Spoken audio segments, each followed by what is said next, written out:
Hi friends, welcome to Dini mini Samayal. இன்னைக்கு நம்ம பார்க்க போற ரெசிபி சம்மருக்கு தகுந்த ரெசிபி. அது என்னன்னா குல்ஃபி.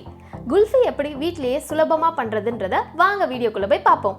குல்ஃபி செய்ய தேவையான பொருட்கள் 1 லிட்டர் பால், சர்க்கரை 200 கிராம், 200 ml Freshcream. இது ஆப்ஷனல். வேணும்னா சேர்த்துக்கலாம், இல்லனா வேண்டாம். அது கூடவே கொஞ்சம் நட்ஸ் எடுத்து வச்சிருக்கேன். பிஸ்தா, அப்புறம் முந்திரி, அதுக்கப்புறம் பாதாம். இது மூணுத்தையும் இந்த மாதிரி சும்மா கொரன்னு அரைச்சி வச்சுருக்கேன். இதுவும் ஆப்ஷனல் தான், வேணும்னா சேர்த்துக்கலாம், இல்லைன்னா விட்டுடலாம். கடைசியாக கொஞ்சம் போல் ஏலக்காய் பொடி வாசத்துக்கு. குல்ஃபி எப்படி பண்ணுறதுன்றத பார்த்துடலாம். ஃபஸ்ட்டு ஒரு அகலமான பாத்திரம் எடுத்துக்கோங்க. அதில் எடுத்து வச்ச 1 லிட்டர் பாலை ஊற்றிக்கலாம். இது கொதிக்கணும், நல்லா கொதிக்கிற வரைக்கும் வெயிட் பண்ணுவோம். பால் நல்லா கொதிக்க ஸ்டார்ட் பண்ணியாச்சு. இந்த டைமில் நம்ம என்ன பண்ணுவோன்னா, மீடியம் ஃப்ளேமில் வச்சுட்டு நம்ம கொஞ்சம் கொஞ்சமாக கிண்டணும். இந்த சைடில் வர ஏடை எடுத்து உள்ளே விடுங்க, இந்த மாதிரி. அப்போ தான் நம்மளோட குல்ஃபிக்கு ஒரு நல்ல டெக்ஸ்சர் கிடைக்கும். இந்த பால் நம்ம எவ்வளோ நேரம் கொதிக்க விடணும்னா, நம்ம ஊற்றின 1 லிட்டர் பால் 1/4 லிட்டர் ஆகணும். அது வரைக்கும் நம்ம நல்லா சுண்ட காசணும். அப்போ தான் நம்மளோட குல்ஃபி நல்லா டேஸ்டியாக இருக்கும். ஊற்றின பால் கிட்டத்தட்ட கால்வாசி அளவு குறைஞ்சிருக்கு. இந்த நேரத்தில் நம்ம எடுத்து வச்ச ஃப்ரெஷ் க்ரீமை ஆட் பண்ணிக்கலாம். ஏலக்காய் பொடியும் சேர்த்துருவோம். கொதிக்கக்குள்ளே இந்த ஏலக்காய் வாசம் சேர்ந்து நல்லாயிருக்கும். இப்போ பார்த்தீங்கன்னா நம்ம ஊற்றின பால் நல்லா சுண்டிடுச்சு. எவ்வளோ க்ரீமியாக வந்திருக்குன்னு பாருங்கள். சில பேர் என்ன பண்ணுவாங்க, பால் சீக்கிரமாக சுண்டணுன்றதுக்காக கார்ன்ஃப்ளவர் ஆட் பண்ணுவாங்க.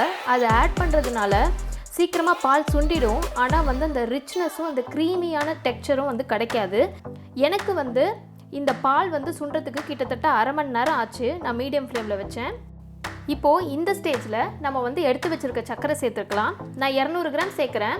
நீங்கள் உங்கள் டேஸ்ட்டுக்கு தகுந்தா போல் சேர்த்துக்கோங்க. ஸ்வீட் அதிகமாக வேணால் இது கூட அதிகமாக சேர்த்துக்கோங்க, இல்லைனாலும் கம்மியாக குறைச்சிக்கலாம்.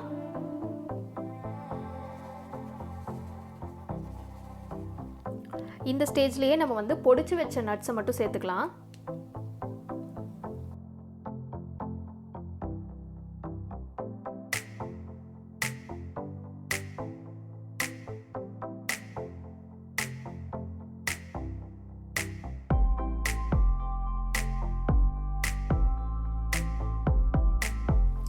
அவ்வளோதான். இந்த அளவுக்கு இருந்தால் போதும். கொஞ்சம் தண்ணியாக தான் இருக்கும். ஏன்னா நம்ம ஆற வச்சுட்டு அதுக்கப்புறம் தான் நம்ம மோல்டில் ஊற்ற போகிறோம். ஸோ அதனால் இந்த கன்சிஸ்டன்சியில் இருந்தால் கரெக்டாக இருக்கும்.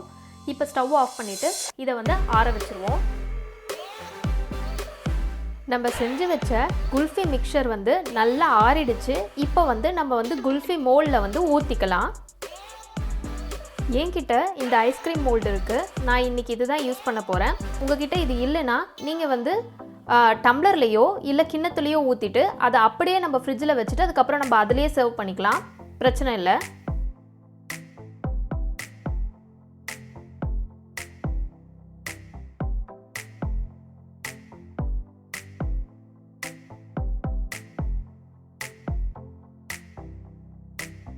அவ்வளோதான். நம்ம செஞ்சு வச்ச குல்ஃபி மிக்சரை இதில் எல்லாத்துலேயும் நான் ஃபில் பண்ணிட்டேன். இதை நம்ம ஃப்ரிட்ஜில் 8 மணி நேரத்துலேருந்து ஒரு நைட் ஃபுல்லாக நம்ம வைக்கலாம். அதுக்கப்புறம் குல்ஃபி ரெடி ஆகிடும்.